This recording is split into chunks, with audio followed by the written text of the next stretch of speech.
その日人類は思い出した。 정확히 10년 전, 전 세계에 엄청난 반향을 일으킨 애니메이션 한 편이 등장합니다.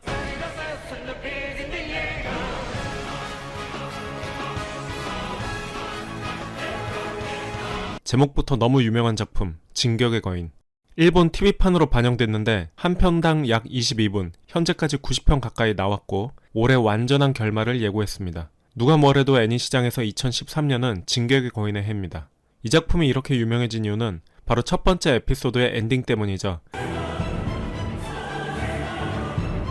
이 엔딩 시퀀스 하나만으로도 충분히 명작의 반열에 오를 만한, 제가 이 작품 전편의 대서사를 꿰뚫고 전부 리뷰할 수는 없고요. 그 첫 화의 엔딩 시퀀스를 중심으로 진격의 거인 세계관에 대해서 살펴보고 얼마 전 우리를 처참하게 만든 어떤 배설에 대해서 짚도록 하겠습니다. 어느 옛날에 인류가 멸망합니다. 멸망한 이유는 거인이 나타나서 사람들을 잡아먹었기 때문. 거인이 어디서 왜 나타났는지는 모릅니다. 다만 살아남은 사람들이 거인보다 높은 장벽을 쌓고 그 성 안에서 생존합니다. 성 밖의 인류는 멸망하고 성 안에 사람끼리 지내며 100년이 지납니다. 아주 평화로운 마을. 100年壁が壊されなかったからといって今日壊されない星をなんかどこにもないのに。 갑자기 세상이 고요해지고 하늘에서 무언가 뚝 떨어집니다. 대지가 요동치고 초대형 거인이 나타나 성벽을 부숩니다.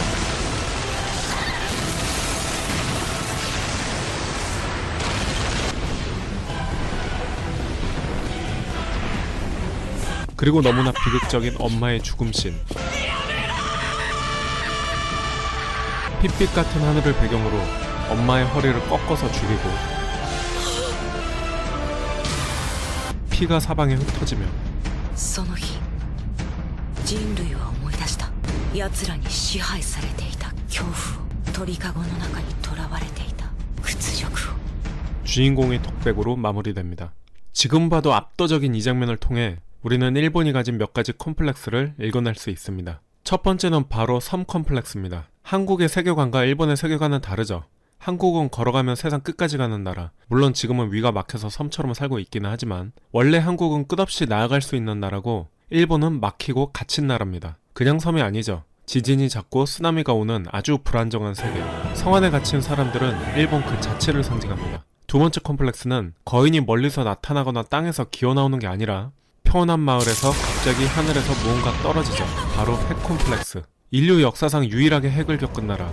그것도 나가사키 히로시마에 2방을 먹었죠. 우리가 생각하는 핵과 일본이 생각하는 핵은 다릅니다. 우리에게 핵폭탄은 다큐나 영화에서 보는 정도의 이미지고 위력 대단하네, 터지면 무섭겠다 정도밖에 관심 없습니다. 일본은 다르죠. 일본에게 핵은 기억입니다. 공포와 상처, 고통이란 말이죠. 이 장면은 한국이나 헐리우드는 절대 연출할 수 없는 씬. 이게 물리적으로 말이 안 되잖아요. 성벽을 부쉈으면 벽만 박살나면 되는데 갑자기 태풍이 불죠. 한국이나 헐리우드 관객은 평소에 핵에 대한 감이 없어서 이런 장면을 못 떠올리지만 일본 애니에서는 건물급 이상이 폭파하는 장면에서 버섯구름처럼 동그랗게 터지는 모습은 흔히 볼 수 있습니다. 사람이 날아갈 정도로 태풍이 부는 것은 핵폭풍을 표현한 것, 그리고 마을이 초토화됩니다. 이 초대형 거인은 핵을 직접 먹인 미국, 나머지 거인은 러시아, 중국, 영국, 프랑스 등 서구 열강.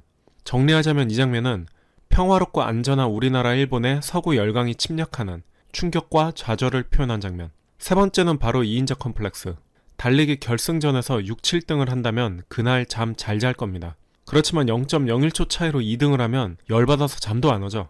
원래 내가 1등인데 심판 저거 잘못 본 거 아니야? 심판 매수한 거 아니야? 평소 컨디션이었으면 실력은 내가 1등인데. 이렇게 1등을 인정하지 못하는 것을 2인자 컴플렉스라 하죠. 일본은 당시 중국 만주까지 차지했었고 미국이 다리를 거는 바람에 자빠졌습니다. 원래 우리가 아시아에서 1등인데 그 당시 중국까지 먹었다면 지금 일본이 원탑 국가가 됐을 텐데 라는 그들만의 망상. 2인자 콤플렉스가 어디에 드러나느냐? 일본 애니메이션에서 현대극과 시대극을 제외하면 나머지 일본 애니에 등장하는 인물의 패션이 어떻죠? 전부 중세 유럽 복장입니다. 실제로 일본이 중세 유럽풍을 입은 적은 없거든요.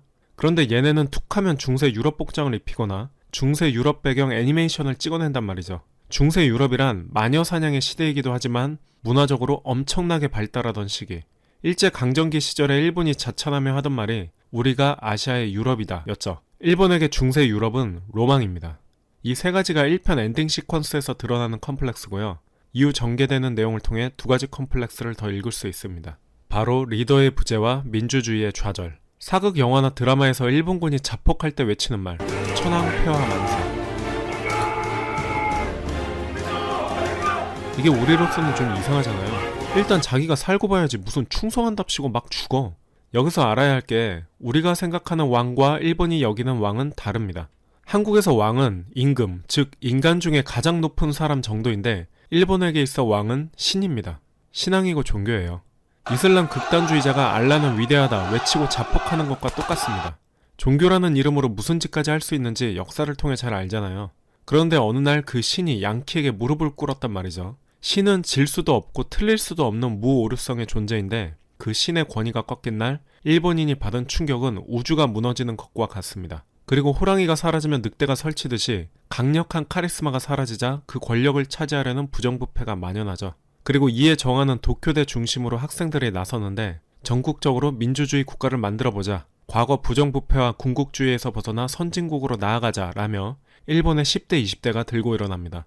어느 시대나 정의롭지 못한 세상이 되면 순수한 열정을 가진 학생들부터 일어나는 법이죠. 2023년 한국은 예외지만. 그리고 많은 학생 단체가 모여 격렬한 시위를 하게 되는데 그 중에서도 가장 전투적이었던 단체가 전국학생공동투쟁회의, 이른바 전공투가 조직되고 헬멧과 쇠파이프, 청바지가 상징이 되어 일본 국민의 지지를 받습니다. 이때는 유럽과 미국에서도 1968년 68혁명이 한창이던 시기와 맞물려 일어났는데 이 시기에 10대 20대를 보낸 일본인을 전공투 세대라 부릅니다. 그 전공투 세대가 일본 오타쿠의 씨앗이 되죠. 여기까지는 좋아요. 대학생이 화염병 던지고 경찰이 최루탄 쏘는 건 한국을 비롯해 대부분 나라에서 벌어진 현상이에요. 그런데 일본 현대사에서 가장 중요한 사건이 터집니다. 전공투 내에서도 극단적 멤버끼리 연합적 홈파를 조직하고 급기야 칼과 총으로 경찰에 맞섭니다. 이때부터는 시위가 아니라 테러 집단이 되는 거죠. 그리고 서로 노선과 이념 문제로 다투다가 자기들끼리 사륙전이 일어납니다. 12명의 시신이 발견되고 강력범죄로 추격받던 인물들이 산장까지 쫓기다가 주인을 인질로 삼습니다. 무려 열흘간이나 말이죠. 열흘 동안 일본 전국에 인질극이 생방송됐고 결과는 경찰 2명, 민간인 1명이 죽고 범인의 가족 1명이 자살하는 등 인질극으로서 최악을 맞았습니다. 이때 일본 국민이 깨닫게 된 것. 민주주의란 뭐다? 똑똑하다고 하는 놈들끼리 자기 잘난 맛에 떠들다가 자기 의견과 안 맞으면 죽여버리는 것. 이라는 이미지가 확고하게 각인됐고 회의와 환멸감으로 스스로를 굴복시킨 채 1972년 산장 인질극 생방송 이후 일본의 시위 문화는 사라집니다. 일본에서 대학생이 정의를 외치는 경우는 없습니다. 지금의 한국처럼 말이죠. 노동자가 인권을 위해서 시위하는 경우도 없고요. 자유와 정의에 대한 갈망을 위해서 누르면 더 커지지만 얘네는 눌러서 사라진 게 아니라 자기들끼리 자멸한 겁니다. 그리고 50년 동안 일본 정권은 굳게 지켜집니다. 그래서 일본의 소수 지식인이 민주주의가 좌절된 것에 개탄하는 겁니다. 진격의 거인에서 성안에 귀족도 있고 왕도 있지만 거인 침략 이후로 국가의 안보부터 경제까지 실질적으로 모든 시스템을 누가 운영하느냐? 군대입니다.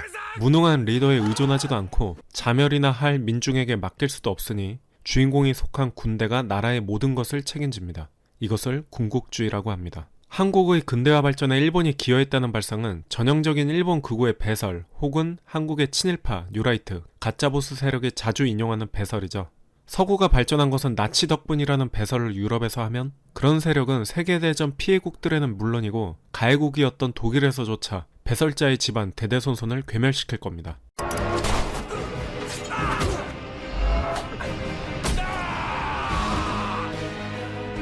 하나의 바퀴벌레 무리는 그 씨를 말려버려야죠. 하지만 친일국이 되어버린 곳에서는 길거리 아무데서나 마음껏 배설할 수 있습니다. 조선의 총독 사이토 마코토와 아베 노부유키라는 이름을 검색하면 이런 글이 뜰 겁니다. 각종 기사에서도 언급되는 내용인데 제가 파악한 바로는 이 내용의 출처가 분명치 않습니다. 어디에도 출처는 없고 약 10여 년 전부터 인터넷에 떠도는 글, 일종의 가짜뉴스라고 할 수 있는데 제가 주목하는 건 이런 말을 한 사람이 이들이다가 아니라 이 내용 자체입니다. 이런 말을 일본 총독이 했든 한국 이름 모를 어떤 네티즌이 하든 저는 이 내용을 10년째 반박을 못하고 있어요. 윗부분에서 주목할 내용은 조선의 무능함과 악행을 가르쳐 스스로를 멸시하도록 하고 인물과 역사에 대해 실망과 허무감에 빠지게 한 후 일본의 문화를 교육하면 점차 일본인으로 만들 수 있다는 것. 그리고 밑부분에서는 사람 몇 명 죽이는 것보다 무서운 건 식민교육이라는 것. 그로 인해 조선은 서로 이간질하며 노예적 삶을 살 것이다. 이 괘씸하고 악랄한 저주는 너무 현실적이라 섬뜩하기까지 합니다. 잠깐 퀴즈를 풀어보죠. 누가 씨부린 똥일까요? 두 번째, 누가 싸지른 똥일까요? 세 번째, 누가 개워낸 똥일까요?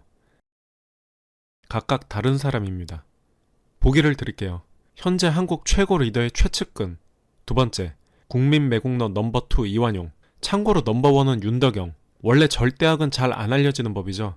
이완용은 바지사장, 윤덕영이 실세 매국노인데 야, 친일교육 진짜 잘했어. 이걸 대부분 국민이 몰라. 일단 이 부분은 넘어가고요. 세 번째는 한국 최고 리더. 작대기 퀴즈 정답은 이렇습니다. 이쯤 되면 화제였던 드라마 하나가 떠올라요. 더글로리에서 연진이 무리가 애들을 괴롭힌 이유가 뭐였죠? 괴롭힐 만해서, 네가 약해서, 찌질해서, 마침 거기 있어서. 길거리 지나가다 강도 3명에게 화를 입는다면 그건 네가 약해서야. 어벤져스처럼 100대 1 정도는 이겨줘야지. 그만큼 강했으면 안 당했을 거 아냐? 네가 당한 건 네 탓이야. 라는 가해자 논리가 연진이 무리의 태도인데 저는 이들이 내뱉은 똥이 가해자 논리와 도대체 1g이라도 무슨 차이가 있는지 모르겠고요. 그것도 한국 최고 리더라는 존재가 다른 날도 아닌 3.1절의 기념사랍시고 가장 짧은 내용으로 싸놨단 말이죠. 3.1절은 단순한 휴일이 아니라 한국 리더로서 대충 공휴일 선포하고 넘기는 날이 아니라 7,500명이 죽고 45,000명이 체포되면서 식민 지배에서도 굴복하지 않고 우리는 노예가 아니라 주권을 가진 인격체다 라고 외친 한국인의 민주공화정 독립선언과도 같은 상징적인 날. 이라는 것을 모르는 한국인은 없을 겁니다. 있다면 한국에 사는 외국인 정도 되겠죠. 그렇다면 왜 하필 한국 최고 리더는 일본 제국주의자가 치욕으로 여기는 날에 그들이 가장 좋아하도록 똥 싸고 앉아있나? 이 메시지에 너무나 감명한 나머지 셀프 아우팅하는 도지사가 있는가 하면 이런 바퀴벌레도 튀어나오고 최고 리더의 40년 베프는 한국처럼 악쓰는 나라 없다. 자메이카는 영국에 15조를 요구하고 있고 아프리카의 부룬디는 벨기에와 독일에게 60조를, 폴란드는 독일에게 1752조를, 카리브 공동체는 유럽에 1경을 요구했고 다들 지금도 변상하고 있습니다.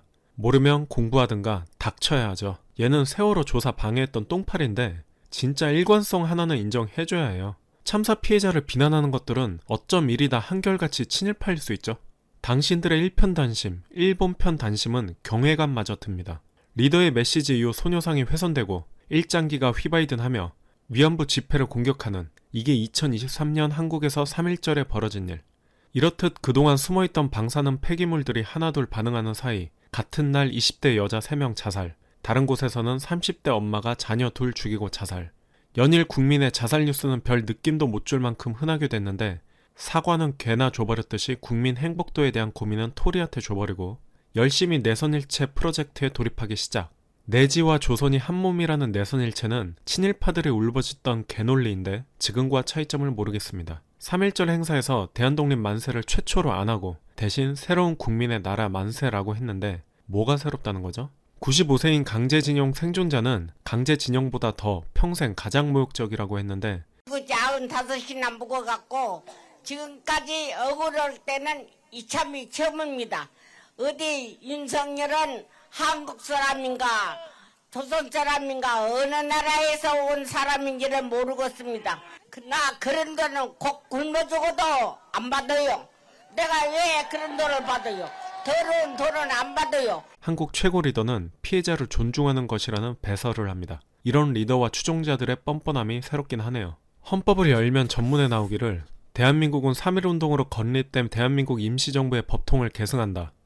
66조 2항 대통령은 국가의 독립, 영토의 보전, 국가의 계속성과 헌법을 수호할 책무를 진다 라고 나오죠. 만약 그렇게 하지 못하면 일반인이 법을 어기면 감옥에 갔는데 그보다 상위법이 헌법을 정면으로 부정하면 일본 전범기업이 피해자에게 배상하라는 2018년 대법원 판결이 난 것을 뒤집고 생뚱맞게 한국 기업 보고 피해자에게 지급하라는 제3자가 갚아야 한다는 기적의 논리.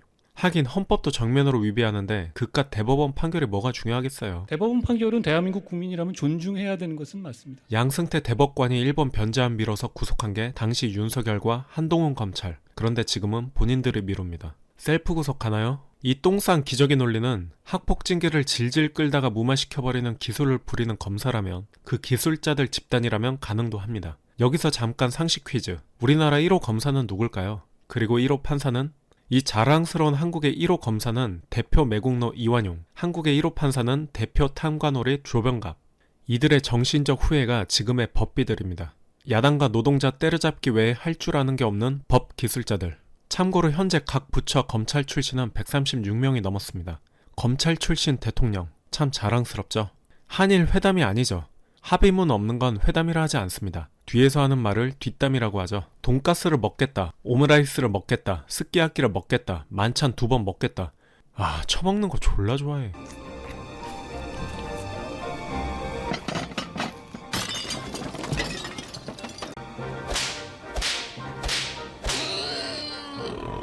모두 일본 제국주의 시절 상징 음식.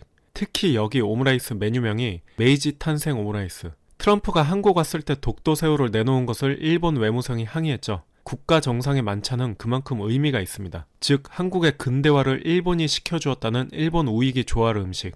일본 총리실은 말합니다. 요리도 외교의 무기이다 라고. 계속 퍼 드세요. 일본을 아름답다고 한 아베의 표현을 빌려 선진국답게 아름답다. 일본의 군사 대국화를 이해한다. 한국 피해에 대한 구상권 청구 안 하겠다. 쪽발이 새끼가 한 말 같죠?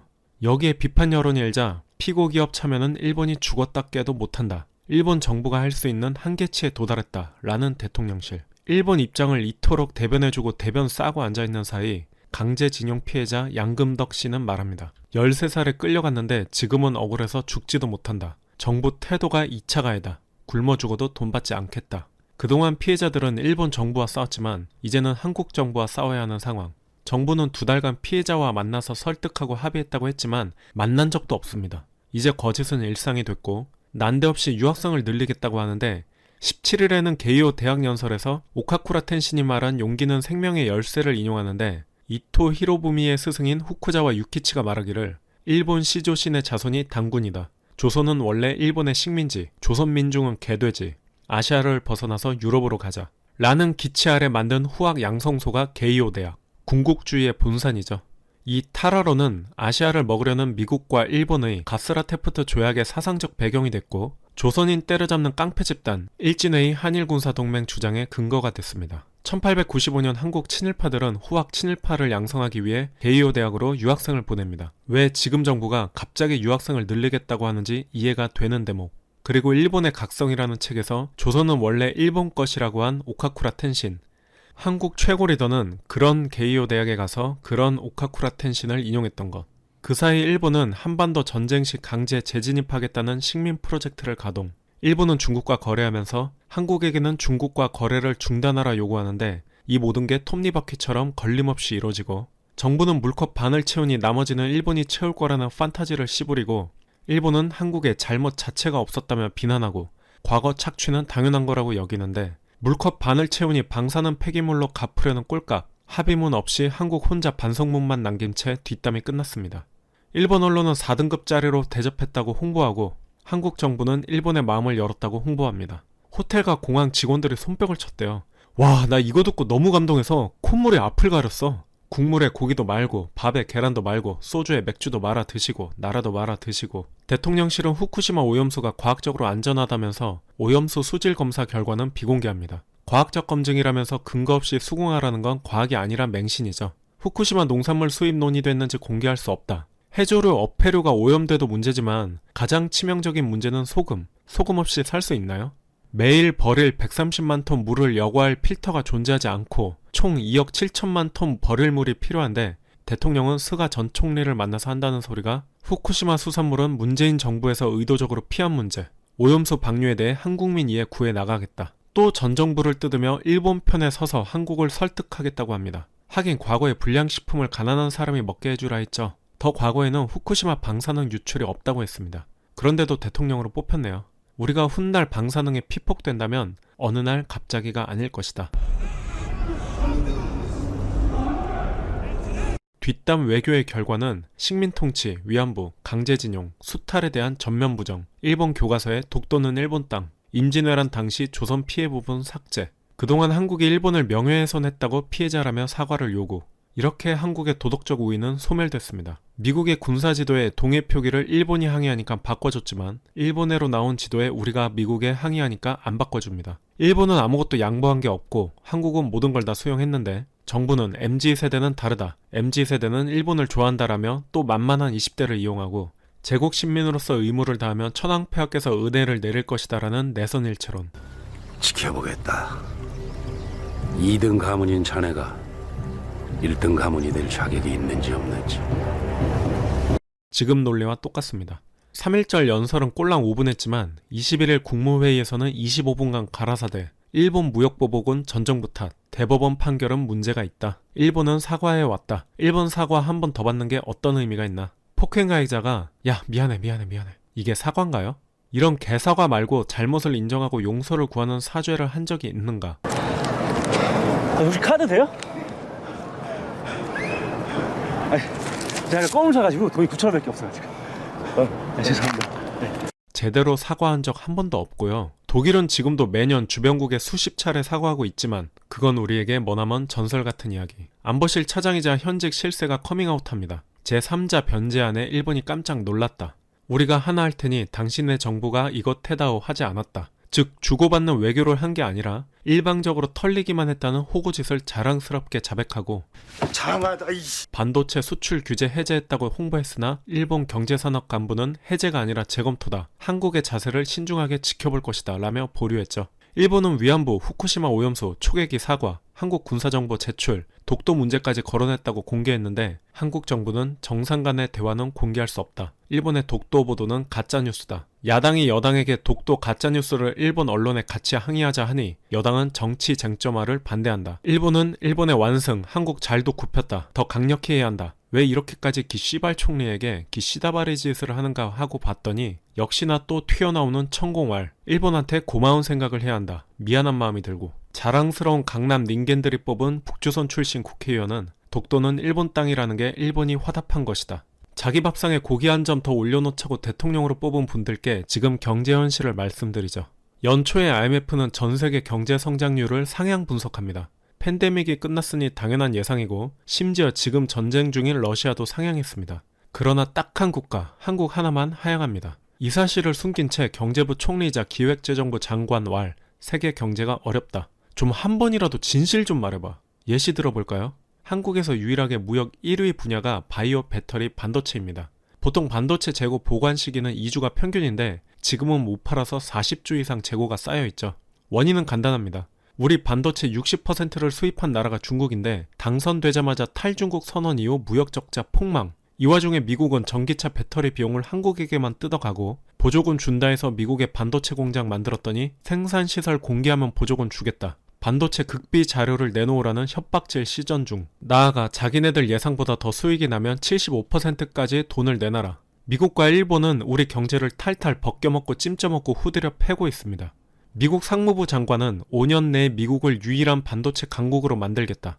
원래 한국의 반도체 규모는 2위 국가와 3배 차이 날 정도로 압도적 1위였지만 대놓고 눈탱이 치는 깡패짓 덕분에 그 결과 한국은 1956년 이후 최악 적자를 1년째 찍고 있고 매달 기록을 경신하고 있습니다. 미국은 한국의 중국과의 관계를 끊으라더니 정작 본인들은 중국과 배터리 건으로 무역하고 있고 미국은 삼성, 현대, SK를 각계격파하고 있는데 한국 정부는 실종됐습니다. 자유무역이라는 자본주의 대원칙에 위배되는데 지난 정부에서 조금만 규제해도 공산주의라며 최저임금 500원 올리면 나라 망한다고 제사 지내며 떠들던 언론과 대기업은 왜 조용히 닥치고 있는가?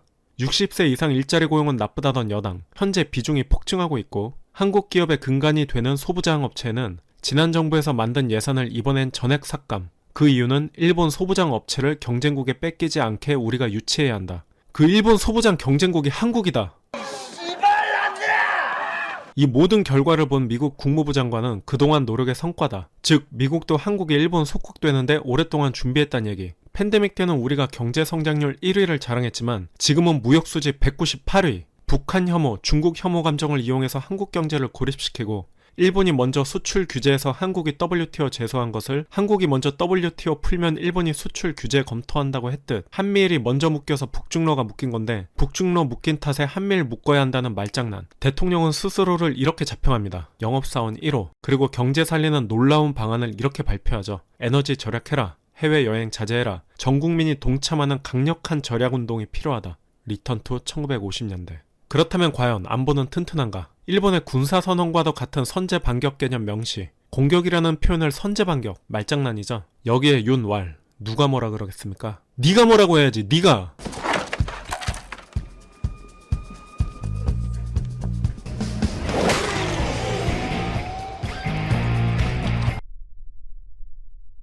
이토 히로부미의 또 하나 스승이자 아베의 멘토인 요시다 쇼인, 그가 주창한 정벌론을 재현하고자 아베가 추진한 게 인도 태평양 전략인데, 그 인도 태평양 전략을 지원해주는 미국, 한국에서 자주국방이라는 개념은 이제 소멸했고요. 러우 전쟁의 피해는 우크라이나 민간인이지만 그 전쟁의 이익은 지금 미국이 챙겨가고 있죠. 인도 태평양 지역은 미국의 중국 견제용, 미국과 중국 싸움에 한국과 대만을 병창기지로 쓴다는 것, 미국 안보에 한국 경제가 하위 개념으로 들어갔습니다.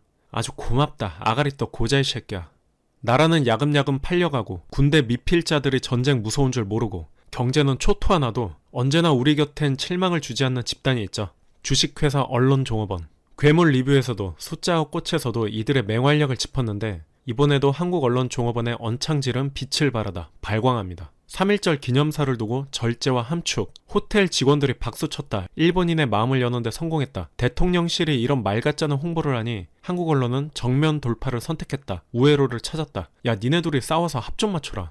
뒷담 이후 66%는 비판하고 34%는 찬성하니까 1% 지지율 상승이 성숙한 의식. 일본 언론은 소녀상 철거, 다케시마 불법 점거, 이토 히로부미 암살, 명예훼손, 사과하라고 적반하장 부리지만 모두 한국 정부가 자초한 거죠. 일본 정부는 실명 인터뷰를 하지만 한국 정부 관계자는 익명으로 해명합니다. 그리고 이런 받아쓰기에는 충실하죠. 프라이데이라는 일본 대표 황색 언론, 윤보다 김건희 패션이 더 주목받는다. 일본 여고생 수학여행 37명이 왔다는 기사를 모든 언론이 일면 사진으로 싣습니다. 물론 학교 측 동의 없이 말이죠. 서울에서 3시간 거리라는 참신한 표현도 등장하고, 그동안 한중일이라고 썼던 한국 언론은 슬슬 한일중으로, 일본은 여전히 일중한으로 표기하지만 말이죠. 한국 최고 리더를 두고 친일파라는 사람이 많습니다. 이건 국가원수 모독이죠. 저는 이에 반대합니다. 과거 친일파가 강자에게 빌붙는 버러지에 불과했다면 지금은 상황이 다르죠. 일본의 전성기는 20세기에 멈춰있고 경제도 문화도 정치도 의식 수준도 20년 정체된 현재, 일본은 이미 우리보다 한참 약체입니다. 그런데 이토록 일본에 일방적으로 갖다 바치는 것은 친일파가 할 짓이 아니라 자국민의 애국심으로 봐야 한다. 저는 오장육부와 뼛속까지 일본 사람입니다. 영혼은 일본인이지만 피는 조센진의 피가 아닌가. 자기 나라에 애국 좀 하겠다는데 너무 비난만 하지 맙시다. 이게 근거가 없는 게 아닌 것이, 그가 대학생 때까지 고무옷으로 때렸다는 아버지는 일본 문부성 1호 장학생으로서 한국에서는 유라이트로 활동한 대표적인 종일론자 혹은 숭일론자, 그러니까 친일파니 숭일파니 종일파니 그렇게 머리 아프게 나눌 필요 없습니다. 그저 한국 여권 가진 일본인. 우리 리더를 너무 비난하지 마세요. 제가 뽑은 건 아니지만 어쨌든 우리 책임이잖아요. 그때 투표 안 한 1000만 명까지 다 그 대가를 지금 확실하게 치르고 있는 것. 이 한자는 사극에서 볼 수 있는 깃발이기도 하죠. 장수 숫자를 깃발에 새기고 출전하여 나라를 지켰던.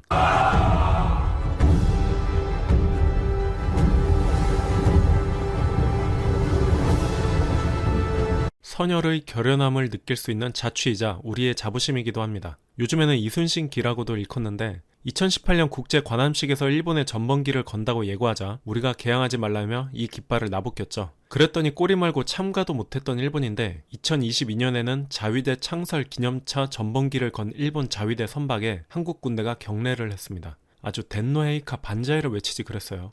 속으로는 했냐? 일본 10대들이 역사 수업은 안 들어도 진격의 거인은 볼 겁니다. 그리고 자연스럽게 생각하겠죠. 주인공이 빨리 성장해서 저 성밖의 거인들 싹 다 쓸어버렸으면 좋겠다. 그리고 자라서 외국 역사를 배우면 이렇게 생각할 겁니다. 원래 중국 만주까지가 우리 땅이었다. 한반도는 당연히 일본 속국이고 우리가 만약 현재 섬나라에 만족하게 되면 이거야말로 불욕이다.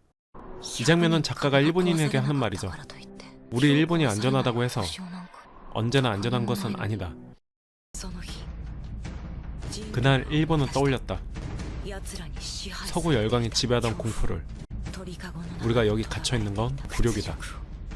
그리고 전능한 신을 잃고 넉나간 당시 일본인들의 허망한 표정. 시즌1 마지막 대사는 이렇습니다. 주인공은 성장해서 군인이 되는데 그 부대의 리더가 간부들 앞에서 한마디 합니다. 이제는 우리가 섬 밖으로 나가야 할 때입니다. 이 작품을 여러분에게 소개한 이유는 보지 말라는 게 아니에요. 일본 영화, 만화책, 게임, 일본 문화 즐기는 거 다 좋습니다. 다만 작품의 의도를 모르지는 말자는 겁니다. 우리가 마시는 게 방사능 커피인지 알고도 마시는 것과 모르고 마시는 건 다르잖아요. 즐길 건 즐기되 일본 우익이 우파적 각성을 촉구한다는 걸 우리가 각성하자는 것. 이렇게 무서운 작품이라는 것을 알고도 짜증나는 건 시즌 나올 때마다 멈출 수가 없었어. 너무 잘 만들었어요. 이야기 구성, 성우 연기, 컷과 컷 연출력, 그림체, 음악까지 너무 완벽해서 빈틈을 찾기 어렵습니다. 몇 가지를 더 짚어볼까요? 아까 엄마를 죽일 때 꺾는 장면에서 주인공 얼굴을, 깨무는 장면에서 입을 안 보여주는 이유, 스릴러나 액션 영화에서 칼에 찔리는 장면을 그대로 보여주는 건 감독이 하수입니다. 진짜 영화 잘 만드는 고소감독은 일부러 결정적 장면을 안 보여주죠. 그 이유는 바로 관객의 상상력을 자극해서 공포를 극대화하는 수법. 잔인한 장면을 그대로 보여주면 나의 공포는 딱 본만큼만 무섭지만 안 보여주면 나도 모르게 상상해서 더 무섭단 말이죠. 영화 제작 측면에서 매우 잘 연출된 장면입니다. 이 한 컷만 봐도 바로 일본 거라는 걸 알 수 있습니다. 사람 피가 이렇게 안 나잖아요. 근데 보시다시피 헤모글로빈이 온 동네에 휘발이던하고 있습니다. 이 피는 어떤 이미지를 표현한 것이냐? 사쿠라 이미지입니다. 제가 귀멸의 칼날, 러브레터에서 누누이 말했듯이 일본 작품에서 주요 인물이 죽으면 반드시 벚꽃이 날리죠. 일본 전통적으로 죽음을 상징하는 벚꽃은 기본적으로 예쁘게 바이든하잖아요. 엄마의 죽음이라는 끔찍한 장면과 아름답게 바이든하는 벚꽃 이미지를 접목해서 그 모순에서 비극을 극대화하는 장면. 미학적으로 아름답고 너무나 슬픈 이 컷 또한 오직 벚꽃의 의미를 두는 일본만이 만들 수 있는 장면입니다. 성 안에 사람들 100년, 100년 만에 다시 밖으로 나가야 한다는 일본. 3.1절 태극기 만세 이후 100년, 100년 만에 다시 나라를 팔아 처먹어야 한다는 친일파, 숭일파. 동아시아 재패를 외치며 극단적으로 치닫는 국산 일본인. 한국산 일본인도 부끄러움을 알긴 합니다. 일본 야당이 한국 야당 설득하겠다고 하자 하는 말. 일본 정치인에게 부끄럽다. 국익 앞에서 여야 없는 모습. 그럼 니네 나라로 가. 한국 야당은 한 번도 안 만나면서 말이죠. 이게 논란되니까 부끄럽다가 아니라 부럽다라고 해명. 날리면 시즌2. 세계 최초로 참사 유족을 비난하며 만나지는 않지만 바쁘신 한국 여권 일본인은 이런 개새끼들도 만나고 그 일본인의 아내이자 검찰이 수사 안 하는 12시 주가 조작 달인께서는 이런 개새끼도 만납니다. 아, 이분은 안 만나는 게 나을 수 있겠네요. 만나서 이름 불러주면 바로 죽여버리니까. 그리고 한국 여권 일본인은 자기 나라 총리는 만납니다. 뭐 이건 자연스럽네요. 일본의 혐한 세력과 한국 친일 세력의 만남. 이들이 개새끼와 개새끼를 만나는 동안 일본과 전쟁한 적 없다며 광복군과 독립군의 존재를 지우고 총독부의 논리가 지금도 자신있게 통용되고 보상받으면 논의가 사라질 것이다. 돈 주면 잠잠해질 것이다. 독도는 일본 땅이라고 쓰여있는 일본의 보안 문서를 인정한다. 두 나라의 불행한 역사, 아니죠. 가해자의 불행을 걱정합니까? 저들에게는 그저 일방적 수탈의 역사죠. 한일 국교 덕분에 한국 기업이 세계적 경쟁력을 갖췄다. 식민지 근대화론 논리로 전국민 가스라이팅하고 있습니다. 조선과 일본이 합쳐야 러시아 같은 외세로부터 지킨다. 어쩜 일이 지금과 똑같은가. 노블레스 오블리주. 사회적 직책이 높을수록 요구되는 도덕적 책무 따위는 우리 역사에서 보기 드물죠. 직위가 높을수록 군대는커녕 도망가기 바쁠 때 월급은커녕 굶어가며 전장에서 피 흘리고 나라를 지킨 건 이름 모를 일반 백성.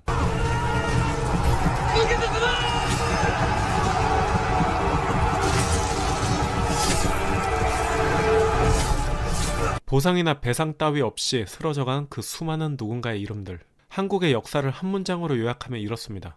핍박받는 민중이 군림하는 양반을 지키며 그 열매는 양반이, 그 눈물은 백성이 흘린 애완의 역사입니다.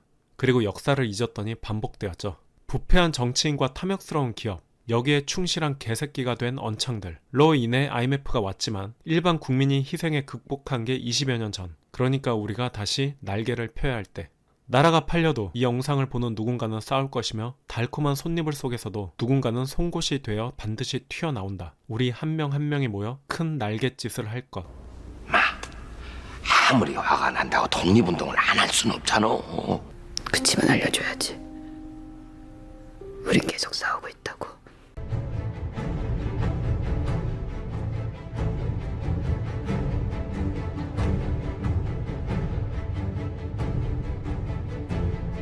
이러한 이 씹새끼 콤플렉스 덩어리와 그들을 추종하기 씨발 한국 여권 일본인, 우리의 애태우 미친 족같은 노력질에 위안부와 강제징용 피해자, 그리고 스트레스로 정신적 손해입은 우리. 이 모든 걸 대통령실은 일희일비할 문제 아니다.